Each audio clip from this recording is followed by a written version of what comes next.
Welcome to the 2024 Election Watch podcast series. I'm your host, Whitney Pfeifer. This podcast series, an effort under the Global LGBTQI+ Inclusive Democracy and Empowerment Initiative, aims to analyze key elections in what is being deemed the mega year of elections, in which 64 countries and the European Union will host an election. The stakes are high due to the global rise of authoritarianism and a consolidated and powerful anti-rights movement. Today's episode will dive into the political landscape of elections in Georgia, Romania, and Turkey, and the implications of these elections for LGBTIQ people, as well as how LGBTIQ people are engaging in these political moments. We're honored today to have with us Mariam, co-director of Tbilisi Pride in Georgia, Vlad, director of MozaiQ in Romania, and Özgür, executive director of ÜniKuir in Turkey. Welcome and thank you for joining us today. The first question is to all of you. Please introduce yourselves and your organizations and share one word about how the LGBTIQ movement is feeling about the upcoming elections in Georgia and Romania, and for Özgür, how the movement is feeling about the recent local elections in Turkey. Mariam, I'll start with you. Hello, my name is Mariam. I'm co-director of Tbilisi Pride, Europe's easternmost pride, which is a relentless LGBTQI organization. And we have managed so far to mobilize thousands of queer community members, their parents and public figures. And our main idea is to achieve equality through visibility. Unfortunately, we are struggling now. We are in difficult times because LGBTQI community was chosen as a main scapegoat for the politicians during the pre-election period. And I would say that the community feels quite anxious in these difficult times, but we also try to go through these difficult times together and become more resilient. Thank you, Mariam. Vlad, how is the community feeling in Romania? Hello, I'm Vlad from MozaiQ LGBT Association in Romania, one of the leading LGBT organizations in the country. We focus on empowering LGBTI people everywhere in Romania, not only in the capital, Bucharest, and we do a lot of advocacy work as well in order to promote the interests of our community. For Romania, the year 2024 is a super electoral year in the sense that we will have all rounds of elections, specifically 5 rounds. We will have local elections, we will have elections for the European Parliament, we will have elections for president, and also parliamentary elections towards the end of the year. For the LGBTI community in Romania, every season of elections is always worrisome and in many regards saddening because we're talking about the political class and political elite in Romania, which mostly group around conservative values. And there is even a talk about launching a referendum to ban gay marriages in the constitution, which would add another elements to this election year. All the mainstream parties, the major mainstream parties, both left and right, have exhibited conservative values and do not support the legalization of civil unions, for example. And moreover, we have an extreme right-wing party, which is polling second already. So we are expecting an extremely difficult year in which the topic of LGBTI rights will be a main topic of election infighting, but also will make us a target for hate speech coming from politicians. However, we as a community and we at MozaiQ, we are really trying to find those opportunities in order to promote our agenda and to engage with stakeholders, to put on the agenda the topic of legalization of same-sex couples in the form of civil unions, especially given the fact that recently Romania has a final judgment from the European Court of Human Rights in which the court says that Romania has to recognize gay couples. So we are both saddened, worried. At the same time, we are trying to find all sorts of ways in which to identify the opportunities that might arise for us. Thank you, Vlad. I was unaware of this referendum, so interested to hear a little bit more about how that goes. And Özgür from Turkey, the recent local elections. Hello everyone, I am Özgür Gür, the executive director of ÜniKuir, which is basically the combination of two words, university queer. So it means that we are the youth LGBT association in Turkey, and we are really proud to say that we are working with these amazing 35 LGBT student communities, not just in the metropolitan cities, all over the country. And when we ask how we feel about the local elections, I would say frustrated, but still hopeful. As you might know, the main opposition won the majority for the first time in 30 years. But I would like to give an example of the municipalities they won, and which will be the Beyoğlu in Istanbul, where the Gezi Park is located. So it's a really symbolic place also for the queer community in Istanbul. And at the same time, in one of the main streets of Istiklal, the people were celebrating the winning of this municipality. But again, during the same hours, in the back streets, the police were attacking the LGBT activists. They were detaining the LGBT activists because they were defending their right to live in those neighborhoods. So I would say, yeah, of course, it has been going a challenge for us after all of these elections, which all of them were based in anti-LGBTI hatred campaigns, but still, seeing that could be a change after 25 years, the community still holds hopeful. Thank you for that. So definitely a mixed bag of emotions across the board as it relates to upcoming and recent elections.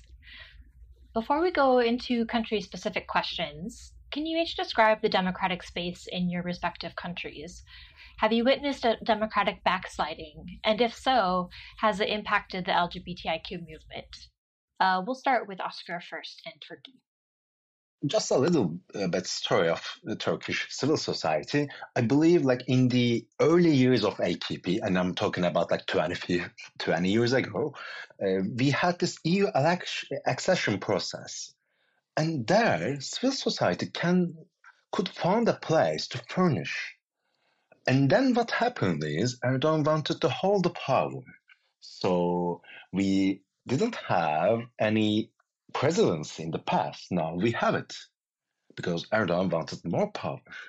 And for him to stay in his position, he had to create these polarized groups in Turkey. Now we have a polarized country. And for that, he needs enemies. He fighted with a lot of groups in civil society. And then now the LGBTI community is this new enemy for them. So that's why I believe we are witnessing the backsliding in all of our rights, not just in the LGBTI community, but the LGBTI community is suffering the most because they are the new enemy. We are the new enemy. Thank you, Oscar. And yeah, it obviously the rollback on rights has implications across the board, not just for LGBTQI+, but often these are the communities that face the harshest restrictions. Vlad, how about in Romania? Yes, so when it comes to democracy, Romania is still a developing democracy despite it being part of the European Union. And there is a lot of shrinking spaces when it comes to democratic values and respecting minority rights. For example, in Romania, we have a strong anti-gender movement, which really puts on the public agenda anti-gender, anti-LGBT, anti-reproductive rights for women type of rhetoric, which is being supported by all sorts of actors, from American right-wing actors like Alliance Defending Freedom, Liberty Council, conservative foundations, which have expanded their activities everywhere in the world. But also a lot of fake news, disinformation campaigns, which are coming from Russia and which are being used as tools within the political process. Moreover, there's attacks on NGOs and non-governmental organizations who are being pictured as foreign agents who are trying to change the fabric of society and attack so-called traditional values. Then there's issues related to freedom of assembly. And for example, in smaller cities outside of Bucharest, it's always a hassle and it's difficult for pride events to happen and get the approval from local authorities.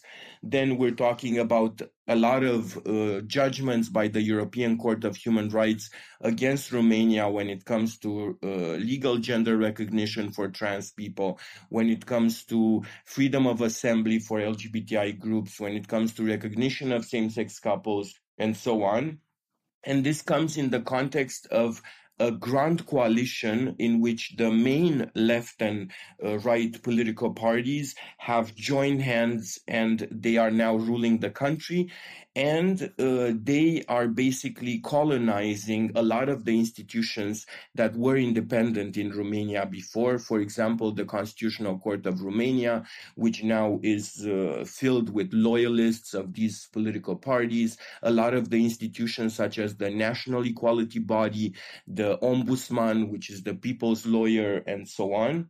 And all this comes in the context of a lack of resources for civil society to keep alive, to react, to monitor, to constantly look up for all sorts of bills that are being proposed in the parliament, also in terms of environment, also in terms of urban development, and so on. So there is a wide range of issues which do stem from this legacy of communism in Romania, but also the way the democratic transition happened in Romania, and more recently, this sort of grand coalition which exists in Romania, in which these political parties are trying to basically take over all of the institutions that are still independent in the state. Thank you, Vlad. I think we'll talk a little bit more about how you're seeing other anti-gender narratives seep in from other parts of the region. So interested to hear a little bit more about that later on. Mariami, the democratic context in Georgia. Similarly to Romania, actually, Georgia is also a developing democracy. We've never been like a fully democratic country. And we are also situated in a very difficult geopolitical context, with Russia being our neighbor, with Azerbaijan, Turkey, Armenia.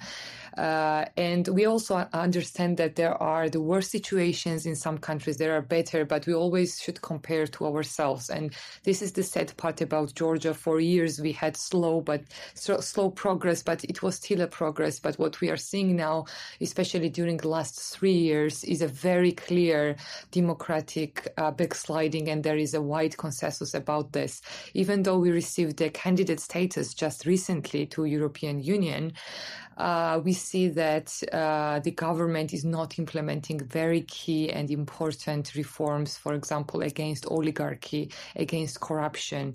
We still have the huge problem when we call it one-party rule, because all branches of government, legislative, the court, the parliament, the ombudsperson's office, everything except the president is captured by one party, the ruling party, and also the president is elected now, but from next year it will be appointed by the majority, by the ruling party, and also we will lose this institution.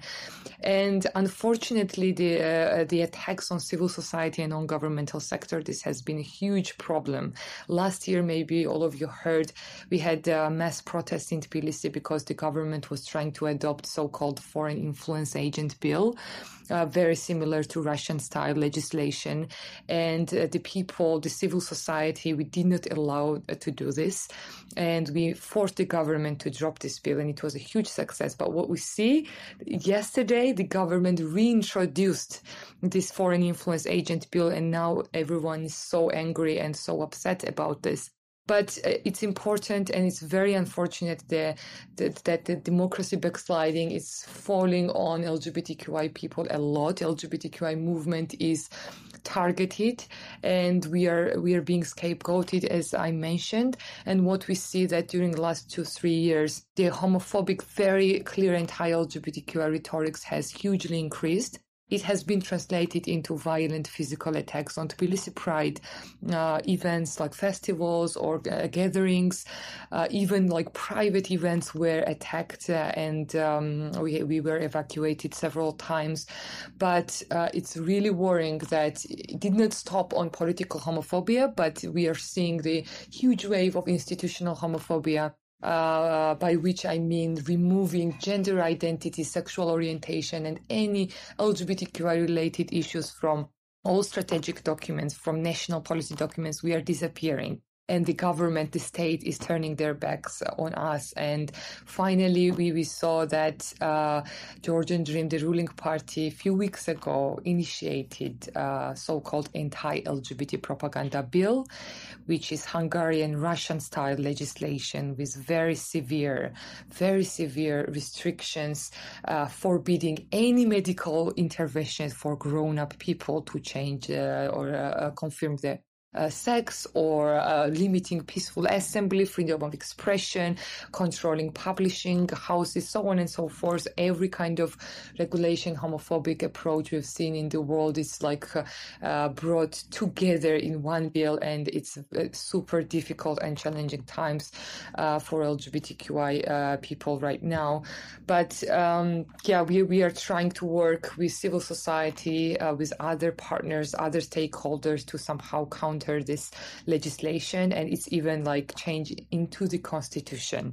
This is the constitutional law and constitutional level, which is extremely worrying, but we really hope that opposition will not vote for this legislation and it won't be successful, unlike for an influence agent bill, which might be passed by the ruling party this time because they only need 76 votes. So I won't get into the details, but we see that democracy backsliding is real, even though we got the EU candidacy. And the government very much talks about how that they want to become the part of EU, but on their terms and with dignity, and that they want the other Europe, meaning the Hungarian Europe. And it's really worrying to see what path is Georgia going down. Thank you.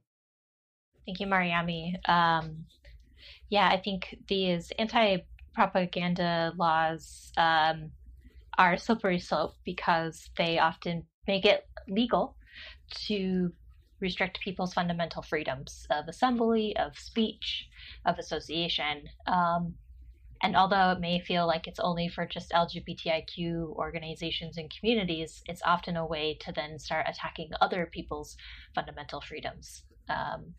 So we'll be curious to talk a little bit more about that later in the episode. So I'm going to go to some specific questions for each of our speakers related to their respective countries. And I'll start with Vlad. According to the Freedom in the World report by Freedom House, Romania ranks extremely high, both in political rights and civil liberties. The country has also been applauded for its fair and free elections and regular rotation of power. What's your reflection on these data points? And do these reflect on your reality as a movement leader and the reality of the civil and political rights of LGBTIQ individuals in Romania?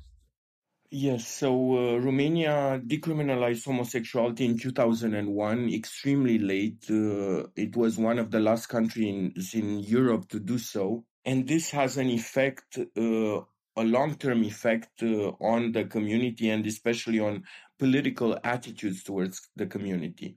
And despite the rotation of power, and despite the fact that there are elections that do happen regularly, we're not seeing necessarily a political will that is being galvanized towards supporting LGBTI rights. And throughout these past 20 years since decriminalization, there were very few points of access and types of dialogues that really existed with the state and really transformed into realities for our community. For example, there's been a wide range of bills proposed to the parliament to legalize civil unions, to recognize same-sex couples. Nevertheless, none of them picked up a lot of steam when it comes to political support. Moreover, despite this sort of transition to power, what we're seeing is the consolidation of two major parties, one left-wing party and one right-wing party, and besides them, and both of them have conservative type of views, we have now an extreme right-wing party which is polling around 20% in the polls for the European Parliament, for example. Of course, this is part of a larger trend which happens within the European Union, and we will see now the European elections on June 9th.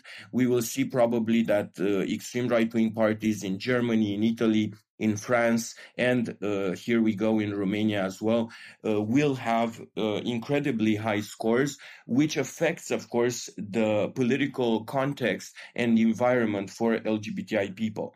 Moreover, what we have seen throughout the years is that this sort of high rate of changes within the government, it actually does not allow us to plan ahead long term. The friends that we make within the parliament, in 4 years, they're gone, and our work is like Sisyphus work, in which we have to start all over again. We start negotiating with other stakeholders, with other players that might be on our side, and in this high rotation of power actually does not provide stability from our point of view, and does not provide predictability and feasibility. And this is extremely important. Moreover, what we're seeing more recently is a lowering of commitment towards human rights. Right now in the Romanian parliament, there's less than 20% women, and the lists for the upcoming elections have even less women on them. Of course, we can't even talk about out LGBTI people being on the list, Roma people as well, which are discriminated in Romania. So to be honest, the topic of human rights and the representation of our groups, the solidarity that we have within our movements, is not reflected within the political composition of the parliament, of local councils, and so on, which is, of course, adds to this the corruption that still exists in Romania, which affects and skews the political process, and results oftentimes in lack of rights for us, not only LGBTI people. Of course, LGBTI people do not have rights in Romania. Romania ranks second to last in European Union when it comes to ILGA Europe Rainbow Map, which ranks countries all over Europe based on recognition of LGBTI rights. So there's a long road ahead for Romania. Thanks, Vlad. I think this correlation between Freedom House's report and ILGA Europe's report shows a very interesting kind of juxtaposition about how these indices probably should speak a little bit more to each other, and how, Romania may rank high on freedom, but only for apparently for only certain communities. So thanks for your insight on that. Mariami, we'll jump over to Georgia. You spoke about this uptick in anti-LGBTIQ rhetoric and the unfortunate physical violence towards the movement, and as well as how this is playing into Georgia Dream's strategy to win and stay in power come October 2024 during the parliamentary elections. Can you dive into this correlation a little bit more, and how the movement is seeing LGBTIQ rights being utilized as an issue to galvanize votes? Thank you for the question. Of course, the alignment of actions with Georgian Dream strategy for the October 2024 parliamentary elections is indeed notable. It appears that the party sees leveraging LGBTQI rights as a potential tool to secure voter support to please the ultra-conservative part of the Georgian society. And the LGBTQI movement perceives this tactic as a calculated effort to galvanize votes by appealing to the up-mentioned segment of the electorate. And of course, it is very unacceptable how we are instrumentalized and how we are used in this dirty political game.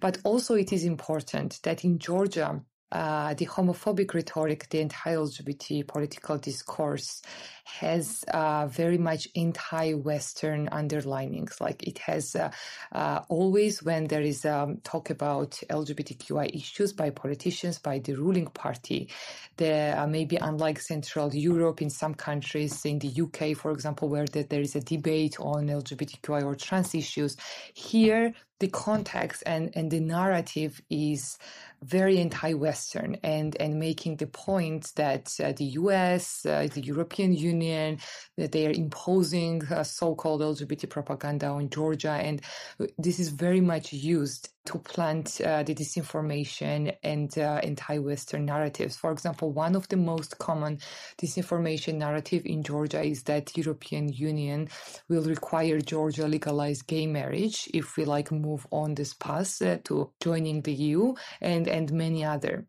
And it's so difficult to oppose this kind of narratives and campaigns because there is a huge money, huge administrative resources and everything on the side of the government and the far-right groups led by millionaire businessmen and the Orthodox Church in Georgia, which is the dominant religious organization in the country with 80% of Georgians belonging to this church. And also the Orthodox Church is one of the main stakeholders who is opposing the equality and human rights for LGBTQI, right? And they were one of the first institutions last year that demanded legislative regulation of so-called LGBT propaganda. So there are huge, very influential and rich actors against us. And in this situation, it's difficult to operate, but we still try to be as smart and as strategic as possible.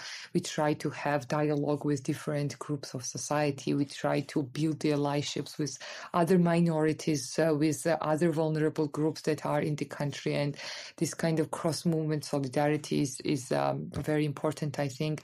And what we are trying to say in this situation is that if when Georgian government they basically tell the people that they are protecting children and family values, these are the two key narratives, which I'm sure sound very familiar to my colleagues here, but we talk about Georgia, where really every third child is socially unprotected and living in hunger, and the families, we have huge labor immigration, thousands of people, especially women, are leaving the country every day because they go abroad to Central Europe to work and send money to their families. And most of the every third family in Georgia, they don't have one of the parents in the family, and kids are growing up without the parents. And in this situation where we really struggle with the poverty and unemployment and children's rights in many regards, they try to persuade the people that LGBTQI people are the enemy and they are damaging the society, which is of course totally crazy. And also a very worrying trend is that a lot of the LGBTQI community members and transgender people, they are fleeing the country. Last few years has been very difficult for us because people are leaving because of the high levels of homophobia and transphobia, but also at the same time poverty and unemployment, and they are migrating to European Union countries. We even had several governments arrive and immigration offices arrive to Georgia and ask what is going on, because there are so many Georgian queer people going to Belgium, to Germany, to different countries because the life is so unbearable right now. But we part of the activists and community, of course, we are staying here and we are trying to keep up the fight.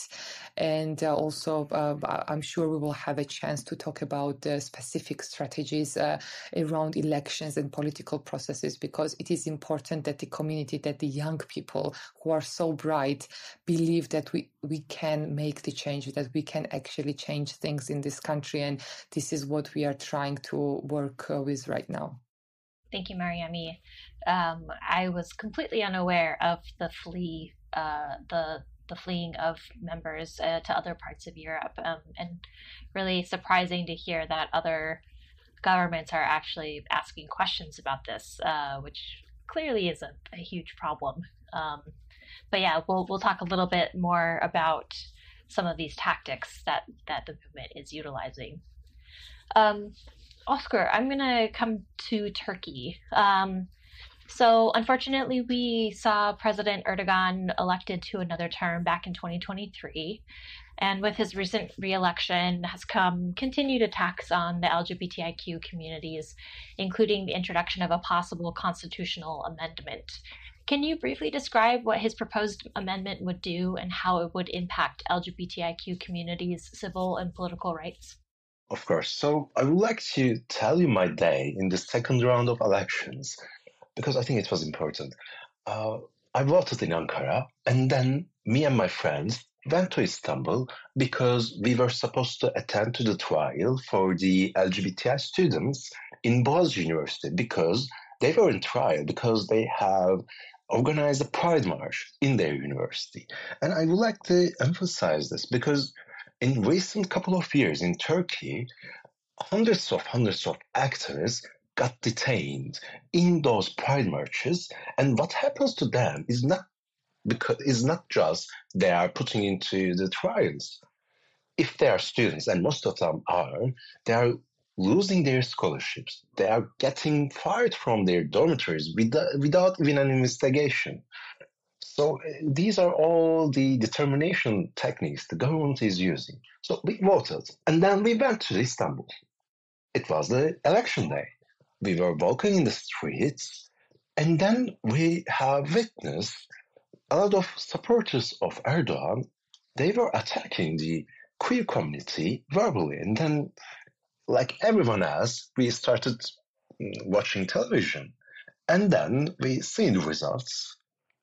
Erdogan, again, as usual, had his speech, annual victory speech, and we got really surprised because after the election, in his very first speech, he just targeted one community, LGBTIQ community. He said that they're gonna fight for their family values. That's why I would like to give this like a background information on that. As ÜniKuir, we have been following the parliament and the elections with an amazing team. And what we have seen there is, before the elections, so Erdogan is really famous with his like rallies, his television programs, and he had all of these like 139 times before the elections. And out of this number, 57 times he demonized, targeted, and used hateful discourse against LGBTIQ community in Turkey. And I really want to give some examples about that. That's how we can understand. He's saying that we see deviant movements as a threat to our values and culture, and we are determined to fight them. This is one example. Another example is he's saying that we will fight against deviant movements that are contrary to the common values of humanity until the end. So that's kind of a discourse we have witnessed. And think about it. If the president is talking like this, what happens to the rest of the ruling government? Everybody was talking about LGBTIs before the elections, except the opposition, unfortunately. At that time, the main leader was Kemal Kılıçdaroğlu. He had like 91 rallies, public meetings, and out of this number, he never spoken about LGBTIs at all. So that, I believe, like summarizes the environment we have seen, the atmosphere before the elections. And what we also have witnessed is it's not just about the leaders talking about LGBTIs. Historically in Turkey, we never had seen an anti-LGBTI movement. We never had seen this criminalization of homosexuality in our constitution. And what we have observed is we now are facing with an anti-LGBTI movement in Turkey, supported directly from Erdogan, because they have formed a coalition. Of course, you wouldn't like surprised with the name, the Family Coalition, and there you can see it's like a freak show there. Everybody is there, Islamics, nationalists, but what we see is, especially like as for the institutions in this family coalition, they are very, very close and linked to the Erdogan's family. And I also remember one time, again, I was watching television, and Erdogan was welcoming the president of Hungary, and he thanked him, and he said that we learned a lot from you, and we know it. And it's really upsetting to see a lot of similarities between our friends now here. But yes, they are really working together for the anti-LGBTI movement. And there is something we have to learn from this. And as for the constitutional amendment, I think it was one of the main instruments they have used. And you can ask why they have chosen this way. They had to do this because if Erdogan wants to re-elect for his third term, he had to change the constitution. That's why they have presented this constitutional amendment. And what they have proposed is about the definition of family. And I have to start with Turkish is ungendered. So that's why in our constitution, the family is defined as composition of two people. Rather than saying it's between man and woman. But it's not because we were so progressive. It was just because Turkish is ungendered.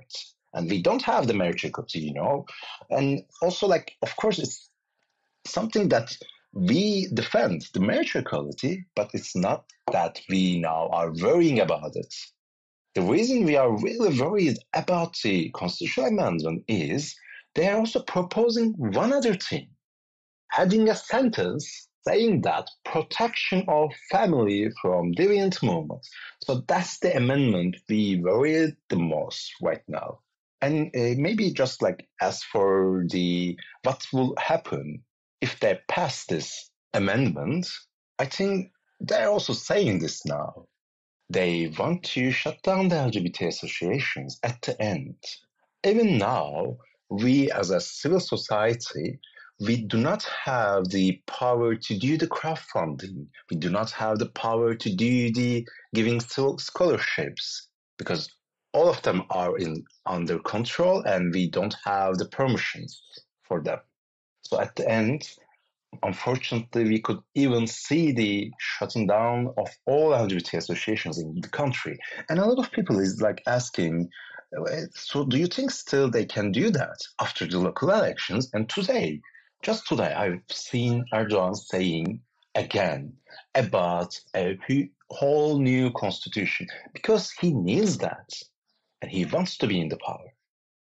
Thank you for those perspectives on Turkey. I think it's very evident that utilizing anti-LGBTIQ amendment is not just a way to limit the movement, but also a way to consolidate power for Erdogan. And this correlation that you drew, I think, is really important. That attacks on anti-LGBT or attacks on LGBTIQ plus movements is often the first of what will then be many additional attacks on other fundamental freedoms and the consolidation of power under specific leaders. So I'd like to go back to Vlad. You spoke briefly about the fact that Romania shares borders with countries such as Hungary and Bulgaria that have really stood out in the region in regards to their draconian laws against LGBTIQ communities. And you've already talked a little bit about how some of these narratives are seeping into Romania. So I'm curious about how these narratives if they will have any implications on the parliamentary elections in December. Yes. So basically, for the past years, even decade, let's say, in Romania, there was this consolidation of a public discourse within the political elites that the big fight of our century, let's say, is not about left and right, but it's about sovereignists versus globalists. In the understanding sovereignists as the ones that have a more nationalist type of vision, including the vision of Donald Trump, for example, or Viktor Orban in Hungary, or the peace government, which was until recently in power in Poland, and so on, versus the globalists, internationalists. You can call them anything you want, and they are trying basically to destroy humankind, destroy the way we understand nation states, destroy what we mean by men and women. And LGBTI rights are at the forefront of this globalist movement, trying to colonize basically countries in the whole world. So this is the main type of discourse which is being proposed, and which we can identify not only in Romania, but in countries like Bulgaria, Croatia, Hungary, Poland, and the United States. And for example, we see this, the topic of the Istanbul Convention, which is a treaty adopted by Council of Europe countries in Istanbul, which focuses on violence against women, and which has been rejected by the Constitutional Court of Bulgaria. In Croatia, there were protests in the street against it. Hungary withdrew from it. Poland withdrew from it. So we're seeing at the regional level this sort of connections, and these connections are oftentimes also consolidated by American actors such as Alliance Defending Freedom, which I talked about earlier, and Liberty Counsel, two of the large foundations from the US that are connected to the religious right over there, which are exporting their ideology of hate within Eastern Europe using all sorts of tactics. For example, issues that arise in the United States, such as bathroom ban bills, for example, for trans people, gender affirming care, drag queens, book banning, and so on. All of these issues do get imported and do get developed at the local level in all of these countries. And oftentimes trans rights are the first line of attack, and trans people are the target of these types of attacks.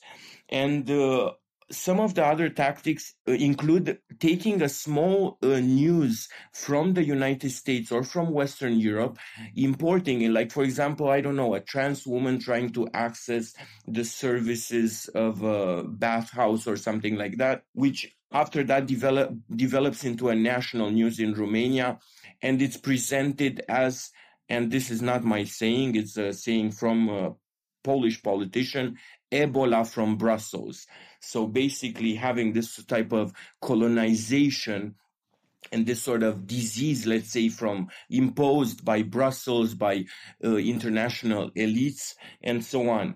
And this is being done, these types of narratives are being done through media, for example, in the sense that media freedom in Romania is restricted because there is a consolidation of the owners of large media corporations and outlets. So basically, we cannot get out our message, but these other messages are being constantly pumped into, and they're being promoted. Also, the Orthodox Church, as Mariami was saying, in Romania, the Orthodox Church is extremely strong as well. And we have seen in the past, for example, visits of the Patriarch of Romania to Moscow and visits of the Patriarch of Russia to Bucharest. So there used to be, before the Ukrainian war, also this type of theological diplomacy and religious diplomacy, which was taking place.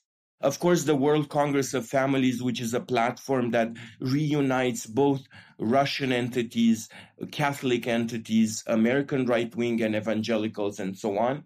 And finally, one of the tools that are being used in Eastern Europe concerned using referenda as a tool to attack LGBT rights. And we see that in 2013, we've had a referendum to ban gay marriages in Croatia, another referendum in Slovakia in 2015, and a referendum in Romania in 2018. The Romanian referendum failed due to low participation and due to the mobilization of the LGBTI movement in asking people to boycott the vote. We've seen a recent referendum on the occasion of the recent elections in Hungary, which also failed due to a boycott. But nevertheless, these tools are being used. And in Romania, after the 2018 referendum, we have seen these conservative groups not stopping their work, and they're continuing to do this work by proposing in 2020 an anti-trans bill, which was passed by the parliament and was eventually deemed unconstitutional by the Constitutional Court, but nevertheless it was passed by the parliament. Also in 2021 and 2022, we've seen a series of so-called anti-homosexual propaganda bills being proposed in the parliament that are now sitting in the parliament, and we don't know what's happening. And one of these anti-propaganda bills was even proposed by the Hungarian party in Romania, which is a minority party, which declared openly that they basically copied and pasted the similar bill from Hungary that they really enjoyed. And also most of the Hungarian voters in Romania, which are around 7-8%, they vote in the Hungarian elections as well. And most of them, 90% of them, vote with Viktor Orban. So you see a reshuffling of the political landscape in Romania as well, with Hungarian parties also aligning in line with the likes of Viktor Orban. So we have this sort of environment in which all sorts of groups of interest at the global level or regional level, from the United States, from Hungary, from Russia, that are coming in, and they are basically forging alliances with local indigenous groups in order to promote their agenda, to get votes. Now we also have the extreme right-wing party Alliance for Unity of Romanians, which is an extremely strong party and is expected to gain probably triple their seats in the parliament with the upcoming elections. But this sort of coalition building that is happening between international movements, conservative movements, and local indigenous movements are really affecting the politics in our countries. And we see this exchange of tactics and strategies that exist. And on top of that, we're talking about a lot of resources which are being employed and used in order to impose this worldview, to stop progress, to stop women's rights, to stop LGBTI rights, minority rights, and so on. Thank you, Vlad. It's interesting to see that it's not just narratives that are seeping across borders, but these coalitions, you're absolutely right, are extremely powerful, extremely well-resourced, and are being very difficult to match when it comes to their ability to sway opinions and votes. Mariami, I know that you're also seeing similar attacks in Georgia, but despite that, I think the Georgia movement remains very vibrant and resilient. So can you speak to how Tbilisi Pride is engaging around the upcoming elections and supporting LGBTIQ communities to participate? Thank you for the question. First of all, so many things from what Vlad discussed resonates with me and with Georgian context, and that's I'm once again reassured that the things and the attacks on LGBTQI rights are so global and so coordinated. I won't talk more about the challenges and attacks. I think I described most of it in detail, but despite the challenges we face, LGBTQI movement in Georgia, including Tbilisi Pride, continues to stand strong and resilient. In the lead up to the elections, Tbilisi Pride is actively engaging with the community to ensure that their voices are heard and their rights are protected. We are organizing voter education initiatives, providing resources on how to navigate the electoral processes, and just fostering a sense of empowerment among LGBTQI individuals to participate in the democratic processes. For 2024, we have elections. We have 7 months left, and we have a specific project directed on pre-election campaigning. And our main objective this year is to drive LGBTQI people and young people in general and our allies to the polls, and also at the same time to enhance EU and international awareness and support for LGBTQI rights issues in Georgia.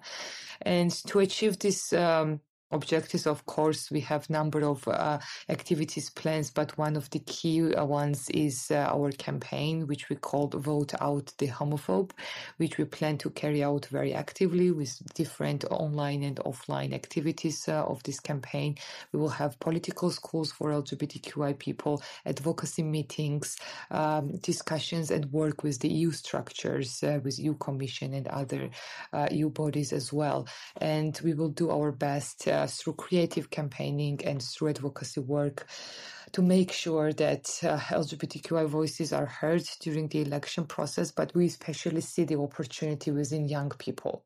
Because what we saw last year during the March protest I mentioned, which was one of the key events in the modern history of Georgia, was that it was because of the young people and so-called Gen Z who showed up, and thousands of them who were like main power in this fight, which led to the victory. And this was the very first instance when we saw that during the last, a decade, that young people entered somehow the politics, the field of politics, and they also kind of saw that they can have a say in politics. But at the same time, we see that they only get engaged when it's a very critical final moment, but they are not as interested in the elections and voting. So this is the area that we need to improve, and Tbilisi Pride is planning to work with queer people and young people to make sure, because I think that this is one of the few opportunities that we have to somehow secure democratic and European elections and future for Georgia. Thank you, Mariam. And kudos to Tbilisi Pride in getting people out to vote and seeing the importance of the elections coming up. My last country-specific question will go back to Turkey. Özgür, you talked a bit about this correlation between democratic backsliding and the constitutional amendment and President Erdogan's attempts to consolidate more power by amending the constitution frequently. Can you talk about how the LGBTIQ movement is fighting back and navigating such complexities in such a limited civic space? Yeah, so coming back to the constitutional amendments, I've given some examples of how they are going to use this amendment in regarding the anti-LGBTI rhetoric. But it's not just about the rights of LGBTI people. It's also about democracy. It's about right to protest. It's about right to be organized, like forming civil society. So, I would like to give an example. An observer of political media could easily assume that, given the still ongoing crisis within the judiciary, and what happened there is Court of Cassation rejected the Constitutional Court decisions regarding the release of the member of the parliament, Can Atalay. So a lot of people thought that then the amendment has been temporarily suspended, and also after the local elections, people thought like this. But however, we wish to convey that this development brings us no sense of reassurance. So they will again work on this constitutional amendment. It won't be just about the rights of LGBTI people. It will be about all democracy, but they will present this as an anti-LGBTI amendment. And also, what happens to us, how we fight back. In this constitutional amendment process, I would like to give some examples of the deterrence methods the government is using and how we are responding to that. So let's start with the anti-LGBTI movement. I mentioned about that. So they are organizing these marches, doing press reliefs in every state of Turkey. And what we do is, whenever they do these family marches, and one time they have done it in Istanbul, we hold the live gathering online in some other parts of the country. So it's a response. And this response is not based on hate. And another method they are using is judicial harassment. So what they do is, they are putting all the LGBT activists to trials for a lot of reasons, organizing the pride marches, being linked to some terrorist groups, every kind of thing that you can imagine. And what we do there is, then okay, so we are trying to show how they are proposing their arguments in the court because it's nonsense. So we are doing campaigns over it. We are making sure that people will see how such silly arguments are being used in those trials. Another thing they do is they are harassing the society organizations, LGBT rights organizations. They are also using the ministries to put some silly bans, like they are banning all the rainbows in every t-shirt, like you can think about it, like in every material, they have banned the rainbow. So what we have done is we have printed like zillions of stickers, rainbow stickers, so people could just use them. So these are like some techniques that we use. And also what we think is youth is the key for the change, because people are asking like how that happened in the local elections. And I'm always saying that the youth is coming up. In every elections, millions of new voters, so I'm talking about the young people, are voting for the first time. And what we see now is there is a strange trend in Turkey. If you're against Erdogan, you have to be moderate. You have to support human rights. You have to support women's rights. And you even have to support LGBT rights. It doesn't mean that they really understand it, but it's some advantages. Of course, we have talked a lot about the disadvantages of being polarized, but there are some advantages as well. Now we can reach out to the half of the country because they know how it's being oppressed by the government. So it's not just about LGBT rights, it's about the democracy we defend. And we think that youth could be the change youth could be the key for the change. Thank you for those reflections. I think it's a really important point that, again, this isn't just an LGBTIQ specific issue, but that it impacts a majority of citizens, and that people need to be paying attention. I also appreciate the example of very simple forms of resistance through printing rainbow stickers. I wear a rainbow pin very proudly everywhere I go, and I think it's a really interesting way to show resistance in a very simple but effective way. So we're going to jump to our very last question, and we'll try to keep it brief. But acknowledging that both Georgia and Turkey are European Union candidates and Romania is a European Union member, it'd be great to get just really brief reflections on the upcoming parliamentary elections in June. Is there a hope that the European Union will remain a stalwart for LGBTIQ rights, or are there concerns that the EU is susceptible to the nationalism and populism that is increasing in many parts of Europe? Vlad, we'll start with you. Yes, so I was actually checking the political polls for the European elections, and if we're looking at the predictions for the upcoming June 9th elections, around 23% of MEPs, member of the European Parliament, will be part of the two conservative, extreme right-wing groups, Identity and Democracy and the European Conservative and Reformist Group. So 23% of the European Parliament is expected to be populated with extreme right-wingers in the upcoming elections. Of course, we have to watch this sort of increase in countries like Italy, where we see an attack on lesbian women and especially their families.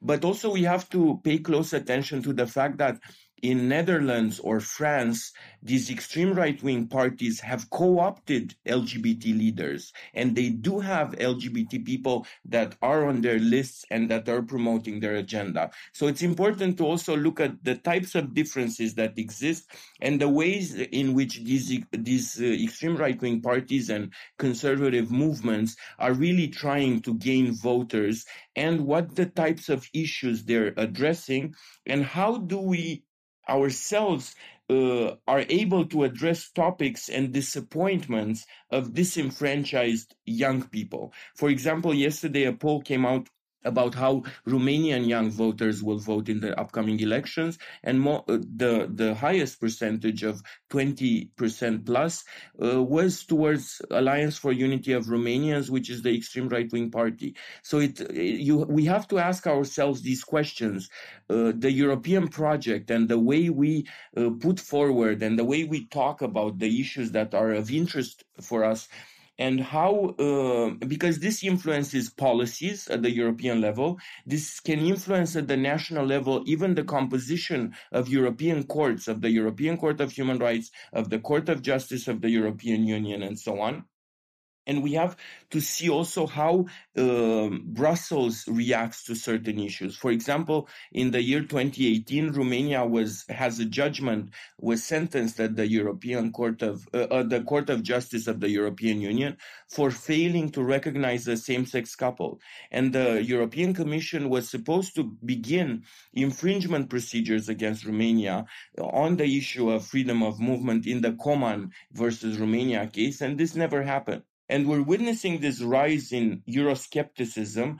And the question is, how do we react? And also we have to inform citizens about what the limits of power of the European Union are, because we're talking about all sorts of areas in which the European Union does not have any sort of power to change something. The power lays in the national government. But oftentimes these issues get intertwined and intermixed because it's more advantageous to attack this invisible Europe, let's say European Union, this Ebola from Brussels, as I was saying earlier.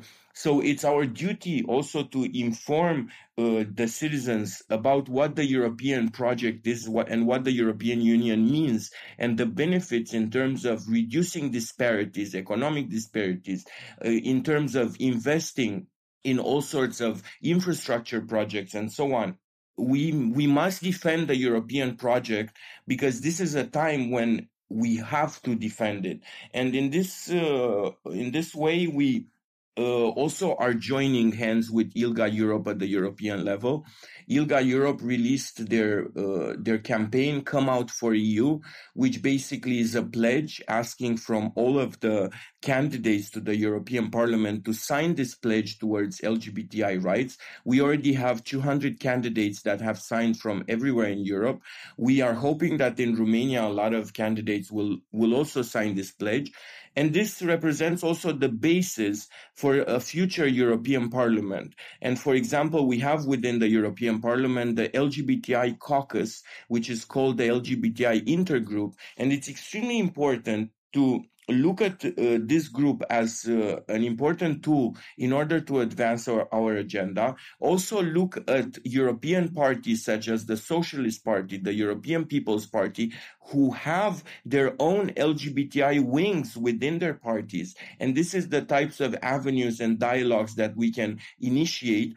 And many times European level parties can exert some sort of pressure on national parties in order to shift the national policies when it comes to LGBTI rights, because this is not about colonization. This is not about imposing something on another country, but it's about the shared values that we have as members of the European Union. And these shared values are about human rights, about freedom, about liberty, about dignity for all, and minority protections in the end. So we must defend the European project, of course, which can be reformed and should be reformed at different levels, but we must defend it, we must inform citizens, and also we must make sure that the European project does not exclude LGBTI people. Thanks, Vlad. And last but not least, Özgür. Yeah, and we said that Turkey is the candidate for EU, and that's right. But I have to say that Turkey has applied to become a EU member at 1987, so it has been more than 35 years now. And now what we see as the LGBTI community, human rights community, is not talking about the rights, about how we can do all the necessities for EU accession processes. It's more it's more about a talk on the negotiation between Turkey and EU. Thank you for that insight. That is the end of our episode.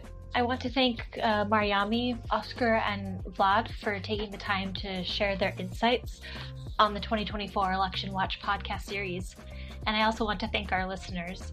If you enjoyed this episode, keep an eye out for additional episodes in this series highlighting activists and leaders from other parts of the world.